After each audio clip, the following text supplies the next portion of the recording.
Right. So I think now that school is kind of getting back into, I guess, starting, granted it's going to be a bit different now with the CV and I ain't talking resume, but I think this is an important topic that I think I can lend some kind of insight on. And of course, by the title, it's bullying related to the school environment, and then just my advice, to parents or even to kids who may be watching that are being bullied.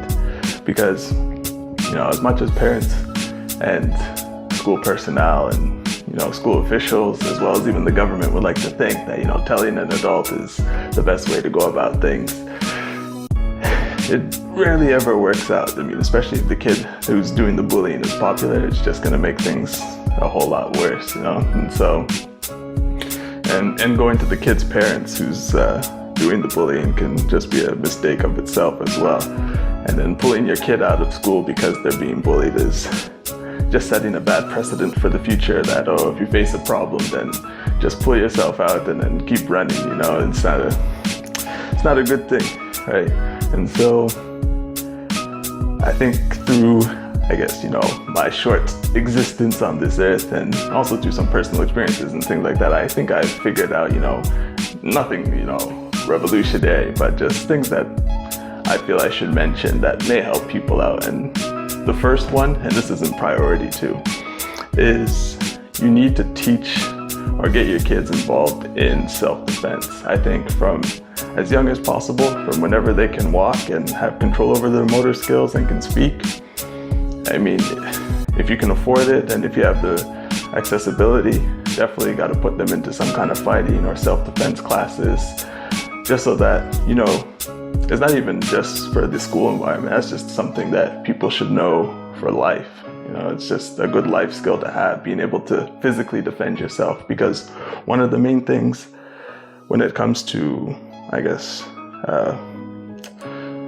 standing up to your bully is not only having high self-esteem, but also knowing that, hey, if things don't work out well in me standing up against them, I'm not going to be physically intimidated by them. I'm not going to back down when they start, imposing their stature or when there's a fear of a fight. I'm going to stand and hold my ground. So, and it's not even that, hey, you're going to win all the time. It's just that, you're going to put up enough resistance to make them think twice, right? And so I think that's an important thing that a lot of people need to instill in their kids is being able to hold your own, not necessarily win, but at least be able to hold your own, just to definitely have that down. And then number two is what Robin Williams did, which was, try and distract your bully. He did his through comedy. Other people, it may be illusions or magic, whatever, but other things could be just oh, hey, I seen you wear that jersey. Are you a fan of that team? It's oh, what do you think about this? And you could just distract them like that and hopefully kind of build some kind of rapport, and maybe the bullying can ease up that way, or you can get into the friend circle and, you can avoid being the target, per se, of the bullying, And then the other thing, the last one really, is, if you see that they're probably struggling with something that's, harmless and positive, something creative like art or music, or if they're doing something athletic, or if they're struggling with academics, like say English or math or science, anything like that, you can come up and say, hey, I see that you're having some trouble with this, you want me to help you or show you how to do it. And, they'll be surprised, especially if they've been bullying you and harassing you for years. They'll be surprised that you've come up and approached them about it. But assuming they're not a complete psychopath or sociopath, they'll be taken aback, they'll be shocked, and they'll probably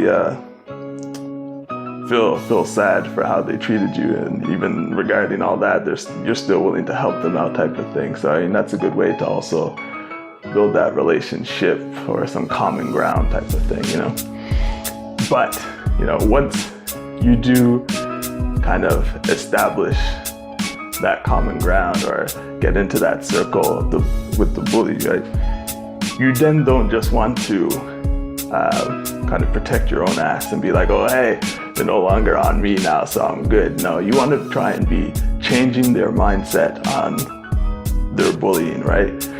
Just so that if you ever fall out of favor with them, or if you're not around, they're not then picking on someone else, or, they're not turning back on you type of thing, You want to be able to protect everyone else as well, and stand up for other people too, who may not be as fortunate to have that kind of, ability to defend themselves physically, or be able to connect with the bully on some kind of common ground. So it's just that kind of thing, looking out for everyone.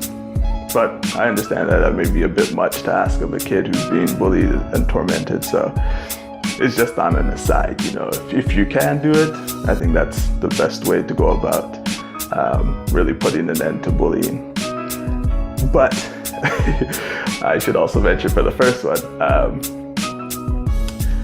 whenever you do take that physical stand, or that confrontational stand against the bully, you always want to make sure that, you never exceed the energy that is occurring on that day or that time that you're standing up, right?